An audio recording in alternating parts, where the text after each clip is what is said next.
Chicago, the teacher strike is now in its fourth day, but last night the union and city officials reported some progress in negotiations. Students could return to class tomorrow. Steve Siebold is the author of Sex, Politics and Religion. He joins us now from Atlanta. He's also the author of the book How Rich People Think.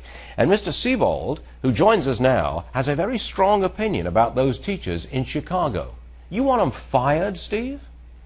I say we let them walk, Stuart. We have 75,000 teachers in the state of Illinois who are unemployed, who I'm sure would give their left arm to be working for at $76,000 a year in the Chicago public schools. I say we let them have those jobs. What do you say to the unionization of a group that wants to be known as professionals? I've got to be in my bonnet about this. I don't think professionals should be in an industrial-style union. What do you say?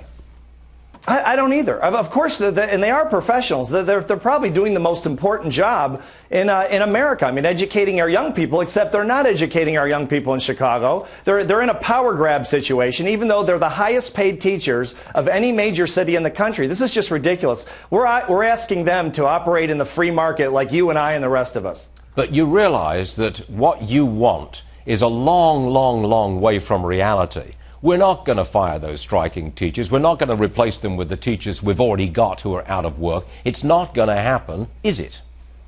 Well, it needs to happen eventually, and I think if we start having these kinds of conversations, these critical thinking conversations, which is what I write and speak about all the time, then it'll start to happen. And I wonder, where's President Obama on this issue, and where's Arnie Duncan? Where are these so-called leaders? They're playing politics. That's where they are. That's where they are. Is that what your books are all about? You're a flat-out free market capitalist kind of guy. That's it?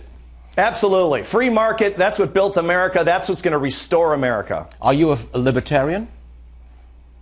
I think I lean more towards libertarian probably than anything else, yes. How do you feel about Mitt Romney?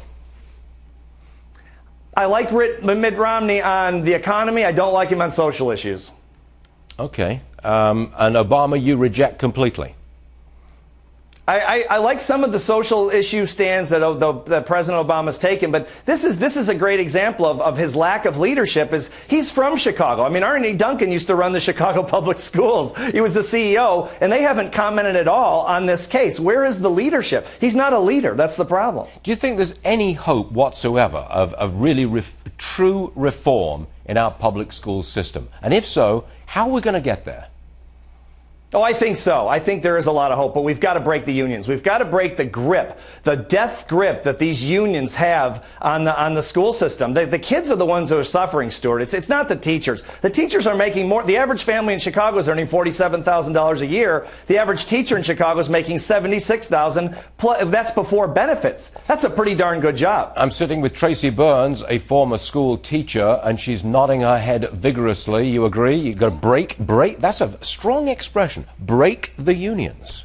Stuart, they're asking for raises that you and I haven't seen in years. I mean, come on now. And who's suffering here other than these kids? And we've heard even from Scott Shellady saying that, you know, businesses are suffering as well now because parents have to bring their kids to school. There are ripple effects to this. But is it about money or isn't it about control of who gets hired and who gets fired? Right Isn't now that it's what about it is? control and accountability or lack of accountability. You know, I was on the board of a charter school in the South Bronx, the poorest congressional district in America.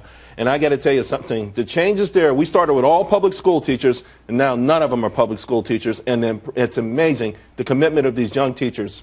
I want to thank Steve Siebold, who was with us there, joining us from Atlanta. Steve, it was a pleasure having you with us. You're an outspoken kind of guy, but we listened to what you've got to say. Thank you, Steve. We'll see you again soon. I appreciate it, Stuart. Okay, sir. Thank you.